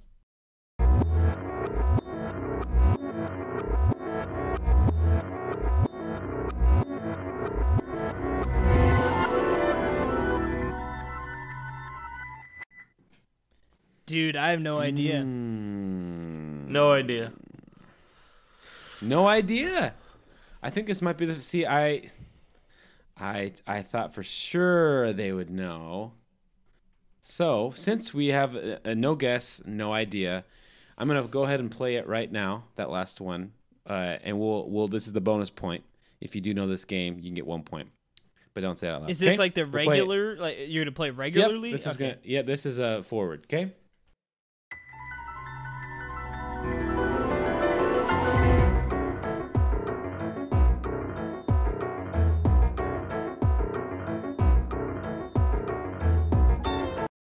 All right.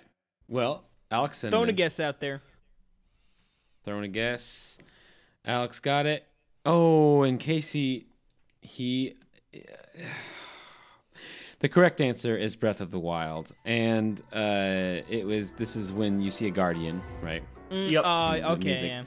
Yeah, and Casey guessed Twilight Princess, so which I could totally see because it totally sounds like Twilight Princess. Yeah, now that like you the say pianos and stuff, like. Totally, dude. Oh man, it sounds like Twilight Princess, like especially the. So that was a bonus, so no negative, right? Just one for Alex.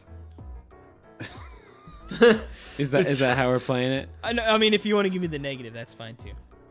No, I won't give you the negative. Since it's a bonus, that's fine. Since we'll make that a new rule now. That's fine. Because that was a new rule anyway. Cool. But well, hopefully we yes, don't get so to that that's- point anymore. Again. So that was a new game, right? I mean, a relatively new game. Yeah, Breath of the Wild. Yeah, I thought it'd be fun because I didn't know it's like how iconic is that, Picking these games is tough, because I want to pick games that everyone knows, So anyway, are we ready for number 2? So we have Alex with 1 point. 1-0. Yes. All right, here is number 2. I hope that this one works, that you guys know this one a little better. Here we go.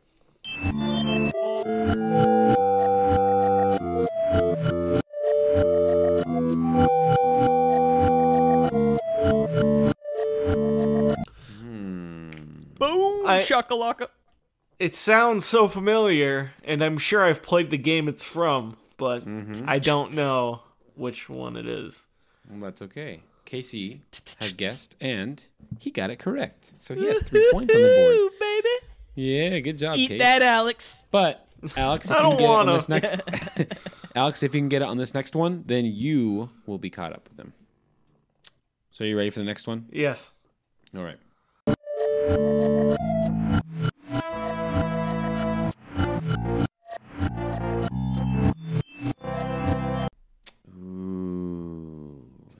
last part of that. I thought it was a big hint. I have guesses, but it's not worth guessing because I'm not gonna risk it. That's smart, okay? That's smart because yeah, you'll get -1. So we'll just do the last one. So here, this should help, okay? Hopefully you can get this last one, okay? For 1 point. Here we go.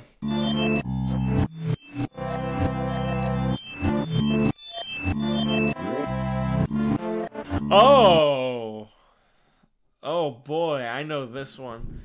Did you figure it out? If I get the series, do I have to get the very... You have to get the game, just the game. Don't overthink it, Alex. Okay.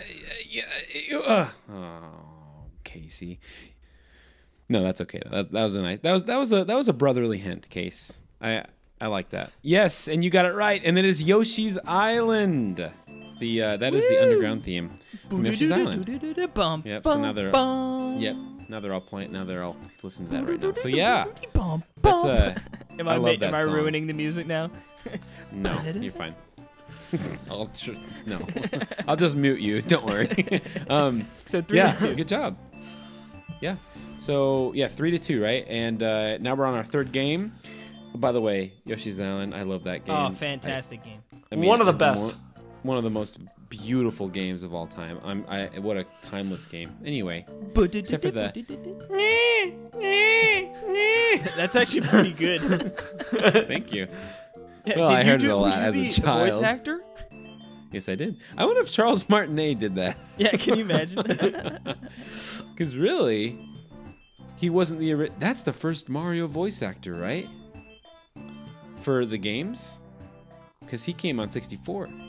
Yeah, I guess that'd be true, right? Oh baby, mind explode. Now, with that in mind, it was just some baby. Let's go to our next game, and this is number 3. Casey has 3 points. Alex has 2. Here we go.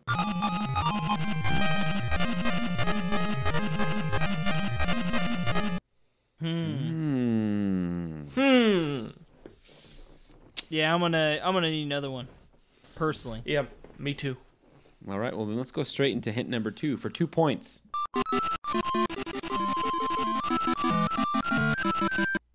I know the series, or I think I know the series, but I'm not sure the... Yeah, I have an idea on the series, but not on the game. Casey, you're typing. Casey got it correct. Boom! He got it right. And that's 2 for... That was for 2, right? That was the second? Yep. All right, so it's 5-2 currently. Yep. Alex, so you don't have a guess yet? No, not yet. All right, that's okay. Here's the third. Here's the third and final snippet.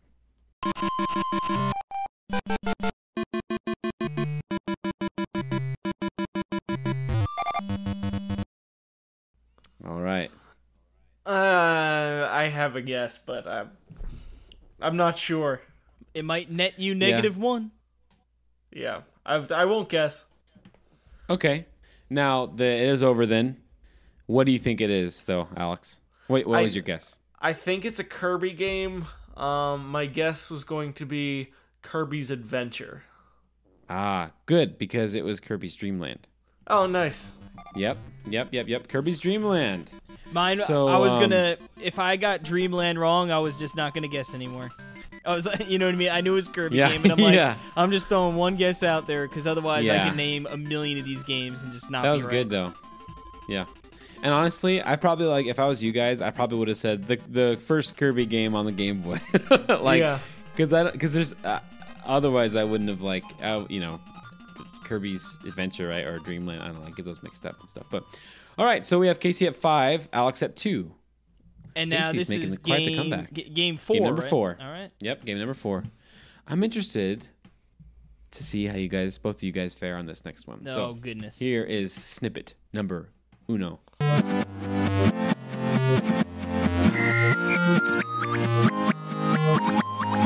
Oof. I feel like I know this, but I don't. Yeah. All right. So no guesses yet. Nope, I'm ready. All right. Snippet number 2.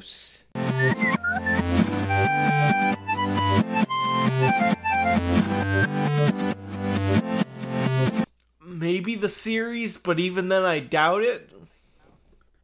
Yeah, I'm gonna hold off. It's like, Yep. You don't know if it... Yeah, because you can get negative, Case. I know, yeah. It's You're like, in the yeah. head by 3 right now.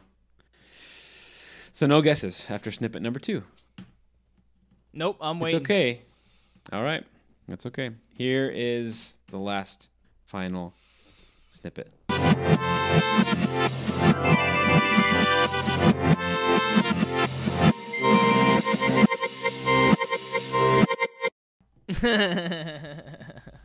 Did you get that one, the last one? Oh, Casey got it. Nah, I got that- nothing. That very last See, I was high-pitched hoping. whistle. Yep. Yeah. I didn't know if Alex had played this game, because I guess I've never talked about this game with him. But Casey, This is is Captain Toad Treasure Tracker. that's right. 'Cause it Captain had Toad that- treasure tracker. Yep, exactly. That's why I thought that'd be the best hint in the end. Alex, you ever played this before? Yeah, I played it on Wii U. It's a good game. Okay. Oh man, phenomenal game. I love it. It's actually, I was thinking about it, and this is actually, honestly, the soundtrack to this game is like one of my top 5 favorite soundtracks to any game ever. How do you feel about Kirby's Epic Yarn in that list?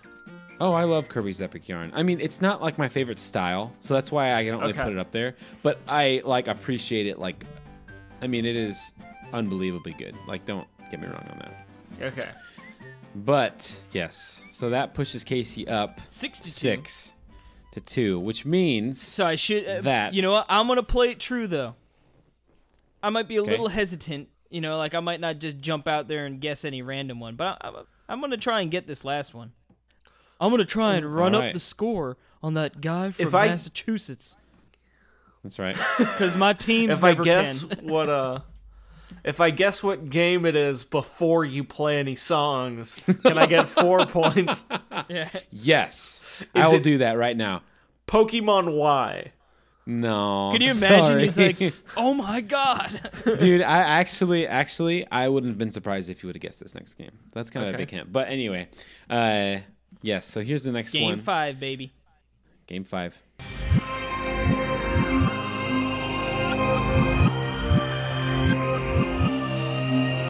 Ooh, okay. I think I know the series. Yeah, maybe. Hmm. I'm going to hold off.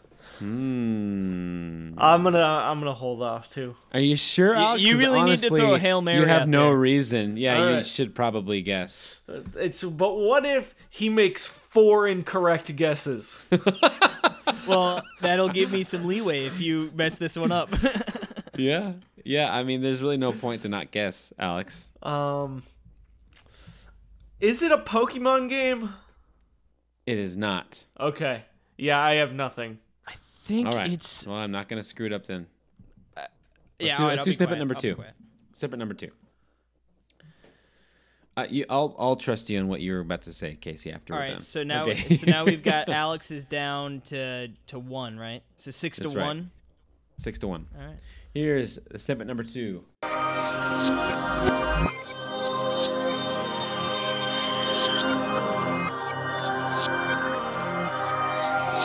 Yeah, I have no idea. Really? Yeah. Oh, Casey guessed. I tallied it in.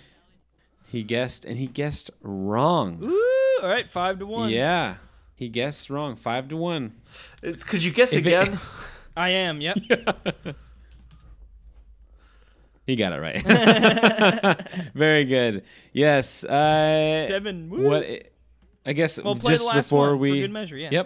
Yep. We'll get maybe Alex can get this last point. Then he'll be 6 to 2 or 7 to. I'm pretty sure this or is 8 a to 2. wintry theme as well, right? 8 to 2. Shh. Okay. Hey, Brotherly love. Brotherly love. I get it. well, that doesn't help anybody.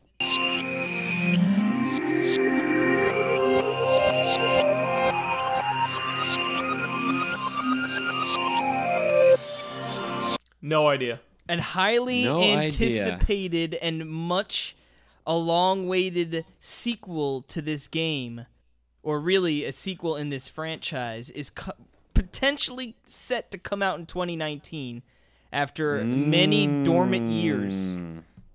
Is it Metroid Prime? It sure is. He Shakalaka. gets 7 points. Yeah. And You here's just our made winner, it. Alex Culafi. Woo! Yes! You didn't know it yet, but that was yeah, no. Yes, this is Metroid Prime, one of my favorite games of all time. Booyah, baby. Definitely top 5, you know. I always think of it up there. Especially, I would say the Wii version, actually. It's You know, funny like because on YouTube, like I feel like sometimes there are they're just like random mixes of like winter themed music from random Nintendo games, and that one's on there from Prime 1, and it's so good. It is so good.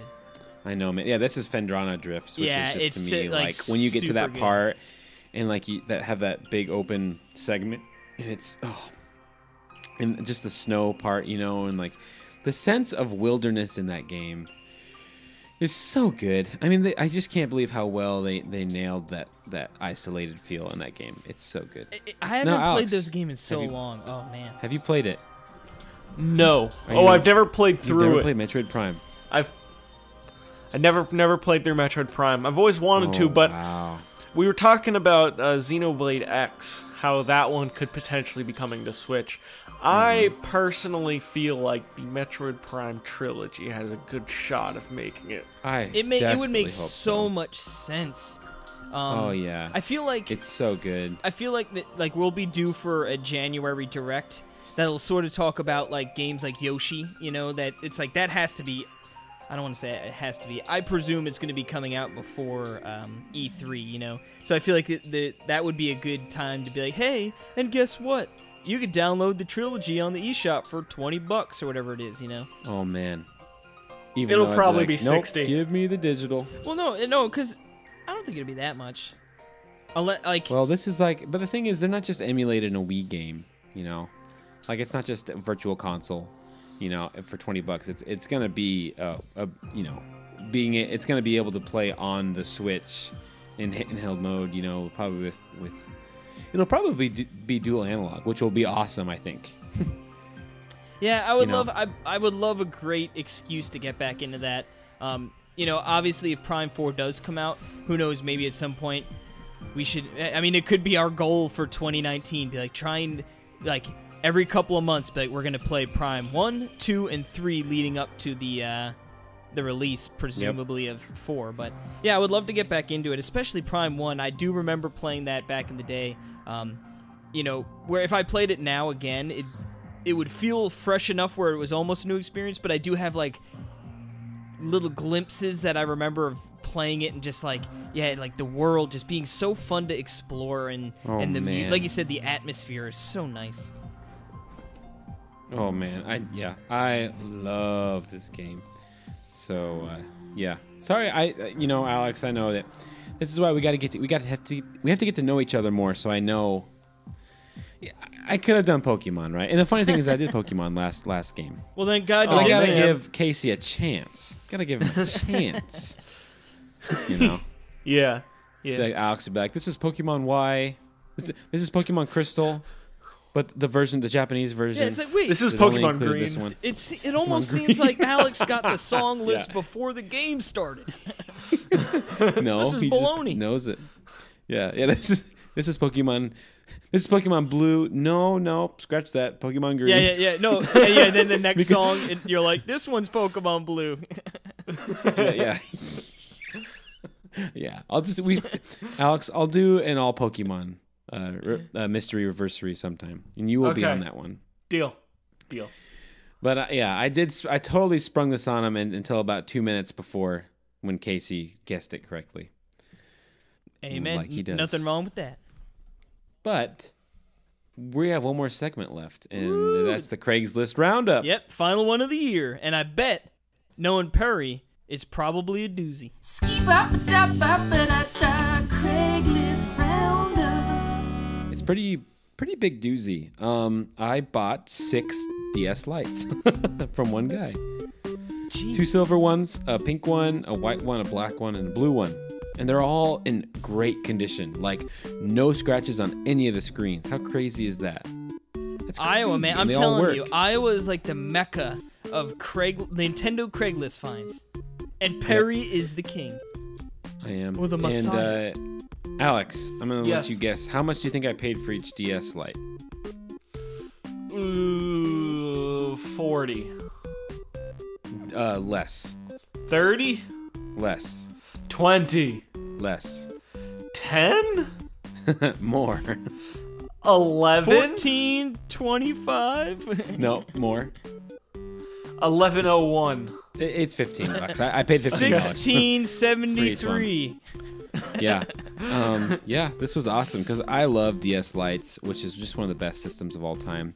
Remember when those came out? Man, how revolutionary. You Dude, know, I just remember the backlit getting- screens. I remember and how getting small my it was. DS Lite, man. Ooh. You kidding me, man? What a great system. I mean, Ooh-wee. the only thing I didn't like about it, right, was that when you had a Game Boy Advance game in it, it stuck out. So it's like I never had a Game Boy Advance game in there. Oh unless I yeah. was playing it, At that point, it was like screw Game Boy Advance. I mean, like, This is DS time, baby. You know what I mean? Like, yeah, no, I don't yeah. care anymore. But dude, but how cool, man? I mean, like, how cool that you could play GBA games, backlit. You know, like that was.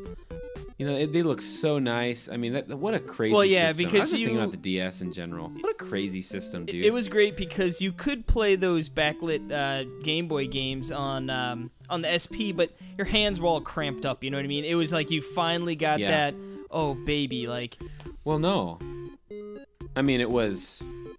If you got the backlit SP, is that what you mean? Well, yeah. Well, I mean, front lit, I guess. You know, I don't know. That's what I mean. Yeah, but the I mean, backlit but is that. Well, yeah, way the backlit different is definitely than, like, better. The side lit. But it was still Yeah. like just even getting any bit of lit. It was lit. I know. It was That's like like the game SP. changer. You know, it was like, oh my god. That's what I think. Like, you look at the SP and the DS Lite, like the best systems of all time. You know, I mean, like the most revolutionary and so cool looking and sleek, just timeless systems. But, yep, got 6 of them for $15 each, so $90. Boom. And yeah. And now my I collection have of quite the DSs go collection. up to 5 million. Yeah, I think I have like 15. I'm getting or something like that. And that's just the 15 beginning. and like 5 DSIs and like 5 3DSs and like I have a lot of stuff. Nerd.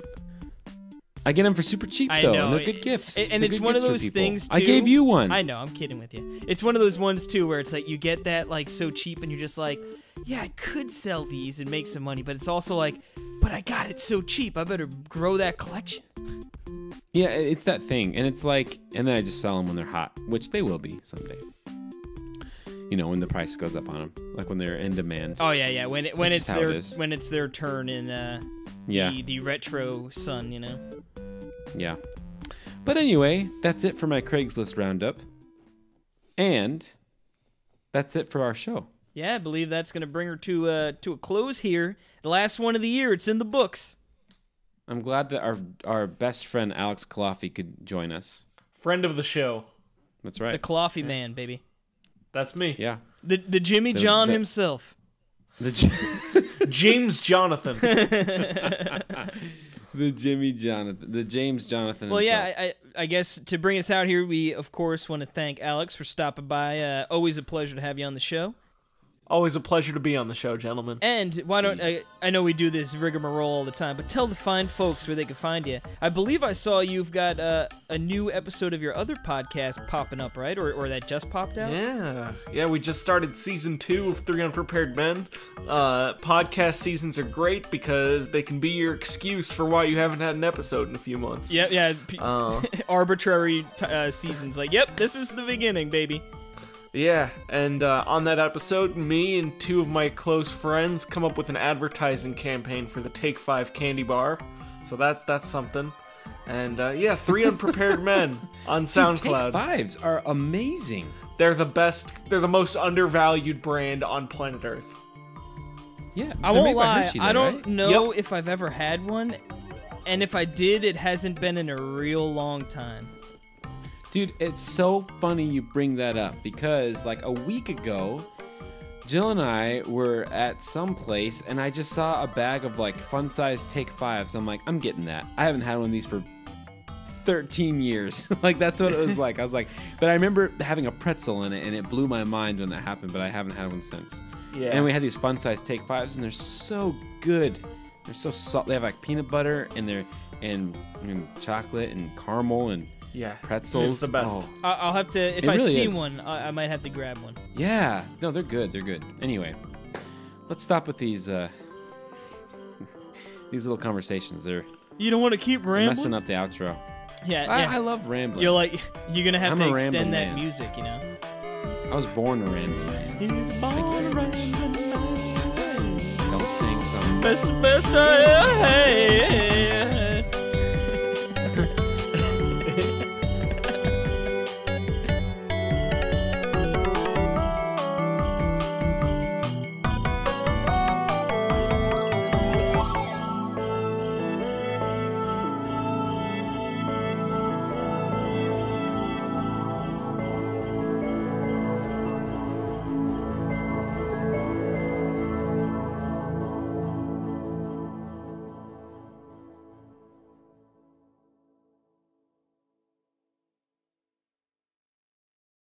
The Jimmy John himself. James Jonathan. The Jimmy Jonathan. It's so- the James Jonathan himself. It's so funny. Now Caitlin is hooked on Jimmy John's as well because Dude, Jimmy John's and is it's like one of fab. those things. It's like I can't exactly put my finger on why it is so damn Bread. good, but it is the bread and it's the real mayo and the it's grape just poupon. and it's just simple, you know. Like there's these sandwiches are not like trying to be anything they're not, you know. It's like you get your turkey, your You've lettuce, been reading those signs Oh. that they have up in the shop. freaky yeah, baby, let's go. You know, it's like I could go Now- for one right now. I gotta ask, what do you get? We get the turkey and bacon one. So it's like turkey, bacon, lettuce, tomato, Okay. mayo. I think there's cheese on there. I Okay. don't know. But yeah, we get the giant one. Then we split that in half. You get the side pickle. Then you get the Jimmy chips, either jalapeno or regular. You get yourself a nice cold cola. And man, it's like, what better meal is there? Dude, I remember when when I moved into town the first time. This was like probably 15 years ago or something. And they had, or it wasn't that long ago, but they had Mr. Pibb, or they had, Pibb Extra or whatever it was called at the time. And like no other place had Pibb. And it was like, I remember going there and I got my Billy Club and my Pibb. And that was the best. I've never You're heard a of Pibb that head restaurant. too? It's number 8. Huh? You're a Pibb Oh, head yeah. too? Yeah. Oh, Pibb head. It's Big Pibb Pibb is so good. It's like Dude. superior Oh, Dr. yeah. Pepper. Oh yeah. It's the spicy cherry soda of choice. Yes. Now, Alex, I've never heard what of do that. you I've never get at heard of Jimmy that, by John's? the way. What? The Pibb? Mr. Pibb? Yeah, no. It's like You've Dr. never Pepper, heard but of better. Mr. Pibb? Did I just hear that? yeah, no. And this guy's talking about how I haven't heard of Shroot or whatever it's called. Snood, get out of here, you Jimmy. What's it called? Snood. Snood. Yeah. You've never heard of Mr. Pibb? No. Okay. 'Cause I well, drink- That's insane. I drink regular brand beverages. It's Coke. It's made by Coke. Well, no wonder why I haven't heard of it. Oh my god. You want to hear a Well, little it's so story? We were just at Walmart before because we had to pick up some things for good old Christmas Eve coming up, and I'm like, yeah, I'll Mm-hmm. grab ourselves a nice like Pepsi Cola and like a Diet Cola for my brother. We go in there, 2 liters of Pepsi, flush sold out. What's down there? Oh wait, a whole bunch of Coca-Cola, 2 liters, not sold out. In fact, overstocked. Do you know why they're not sold out? Because they're crap. No, Nobody because wanted they them. sell. 'Cause they went- and because No. they have a higher pricing because they always discount Pepsi down to they're $1. They're like, we better freaking bring this crap out and make everyone's Christmas terrible. no, you're wrong. You're wrong. I And- never and you heard of know the you're Santa wrong. Pepsi. I have heard of the Santa Coke. That's all I'll say. Well, he needs that Coke to You? keep him going through the night, and he's Please, not talking Pepsi. about Coca-Cola. Pepsi. Pepsi, baby. Oh, Alex, have we discussed? Are you a Coke or a Pepsi guy? This is the 3rd time I've been asked it, probably the 2nd on the show. I am a Coca-Cola head, but That's right. but You enjoy a good Pepsi. I enjoy a good Pepsi. That's right. I remember that. But as long as you say you're a Coke head, that's fine with me. I'm a Coke head. Is that going to be the title of the episode 119? I'm a cokehead. No, as long as you say you're a Coke head, that's fine with me. Oh goodness, No, that that's probably so won't be. funny. But yeah, We get a whole lot of anyway. new traffic. Anyway, after that tangent, It's you guys have a good week. Have a Merry Christmas. I guess. I hope everyone had a Merry Christmas. We should She asked say me what my Jimmy John's order was, and Yeah. I never told you. Oh yeah. that could have been the ultimate cliffhanger. Maybe we should save it for next episode. No, let's hear it. Yeah. I do want to hear it. I'm a tuna subhead. Yes. Tuna. I do a tuna, provolone, lettuce, tomato, easy Oh, yeah. peasy, everything you need right there. Cucumber. I'll have it with a cucumber now and again. But when we went to Jimmy John's together, they had me put bacon in that, and it's really good. Oh yeah.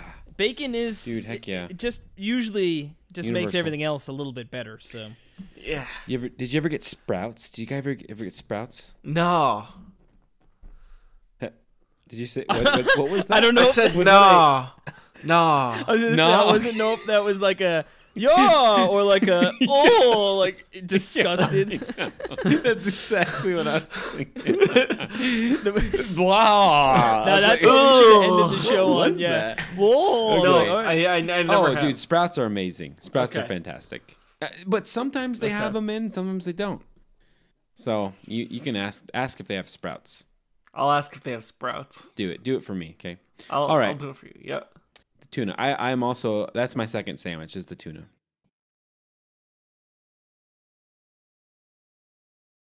Grab some guns and explosives and let's catch some fish redneck style. I'm gonna try and run up the score on that guy from Massachusetts. I'm always salivating when you're talking, Casey. You don't have to be shy. I won't do anything.